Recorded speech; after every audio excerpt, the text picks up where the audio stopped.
Hello everyone, welcome to my channel. Today we'll be exploring an essential concept in botany, the herbarium. A herbarium is not just a collection of dried plants, it's a scientific archive, a resource for identification, research and conservation that underpins much of what we know about the plant diversity. Let us begin with the technique of herbarium preparation. To create a herbarium, several carefully orchestrated steps must be followed. The process starts with the collection of plant material. The collector uses an aesthetic sense and a scientific approach to select specimens that are representative and in good condition, which means they should be disease free and display fully grown leaves, flowers and essential parts. Woody plants are typically gathered as flowering twigs about 30 to 40 cm long, while herbaceous plants are uprooted to include underground parts. These specimens are temporarily stored in metallic vasculum or polythene bags to maintain their moisture content. Once collected, the specimens undergo drying. They are placed between the sheets of ordinary newspaper, avoiding overlap, and pressed in a field press.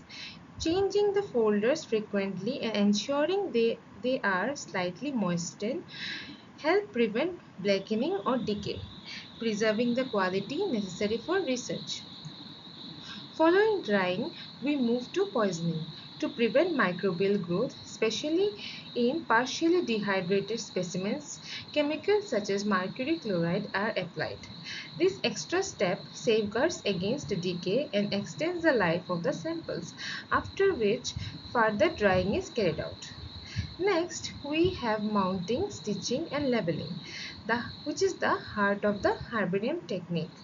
The dried plant material is glued and stitched onto sturdy herbarium sheets. Internationally, these herbarium sheets measure 41 by 29 centimeters or about 16.5 inches by 11.5 inches, optimally for display and storage. Essentially, field data is recorded on a label at the right hand lower corner. Additionally, fragment packets like small envelopes about 7 by 12 centimeters may be attached to the sheets to hold the seeds, extra flowers or other loose parts. The final step is deposition. Herbarium specimens are organized in genus folders according to accepted classification systems such as Bentham and Hooker's. In India, the systematic arrangement is essential for long-term preservation and accessibility. Sprays of repellents like DDT powder, copper sulfate, or silverfish repellents are used periodically to protect the specimens from pest infestation. Beyond creation, let's consider the function of the herbarium. Its primary roles are accurate identification of plant species and alpha taxonomic research, which is based on gross plant morphology.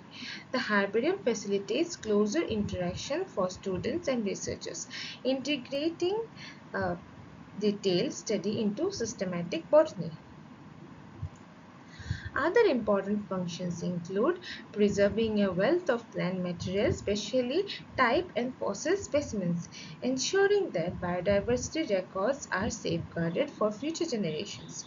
Herbaria also acts as exchange hubs, allowing specimens to be loaned for research and exhibitions worldwide. So now, herbaria are classified into several categories, mainly major or national herbaria. This house extensive collections covering the world's flora and are pivotal for research and identification. The second one is minor herbaria, which is subdivided into regional, local, and college or university herbaria. Regional herbaria are typically set up by governments and serve wider areas, while local and college herbaria support localized study and education, primarily tailored for teaching and postgraduate research. So, in conclusion, the herbarium represents a foundation of botanical science. Whether you encounter it in major institute or a local university, a herbarium supports research, conservation, and education by systematically cataloging plant specimens.